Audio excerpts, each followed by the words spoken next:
Good morning to all. I am Professor Navneet Kaur from Department of Electronics and Communication, Sagar Institute of Research and Technology College. Today I will be discussing second practical of subject Digital Signal Processing EC 601.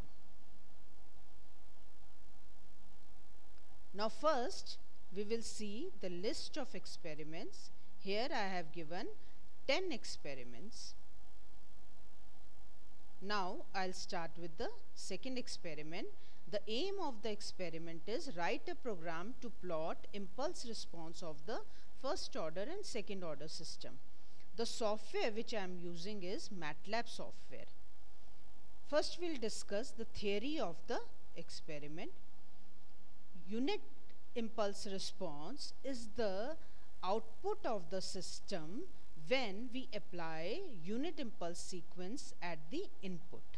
This unit impulse response is used to compute the output of the system when any arbitrary input is given to the system. Now here we can see in block diagram that we have a LTI system whose transfer function is represented by H. Now when any input Xn is given to the system, the output obtained is Yn. But when in this system, if I will give unit impulse sequence at the input of the system, the output obtained will be Hn. This Hn is known as impulse response of the system. So unit impulse response is the response of the system when input given is unit impulse sequence. And this unit impulse response is used to find out the output of the system when any given input is applied to the system. Now coming to the MATLAB code. Now first command I have used CLC. CLC command is used to clear the screen of the command window. Now for specifying the time domain parameter I have used n, which is having range from 0 to 10. Now here the value of n will start from 0. With an interval of 1 unit, it will end at 10. Now to specify the system, a particular LTI system, I have to specify its transfer function in terms of numerator and denominator coefficients. The numerator coefficient here is 2, b is equal to 2. That means the system has numerator which is having constant term 2. And the denominator coefficients are 1 and minus 0.9. If I will find out the transfer function of this system, it will be given as 2 upon s minus 0.9. That means it is first order system. Now I want to find out the unit impulse response of this system. In MATLAB we have a direct command dimpulse which is used to find out the unit impulse response. So I will give command y is equal to dimpulse. B comma a will specify this first order system, and length n means I want to find out the unit impulse response from sample n is equal to 0 to n is equal to 10.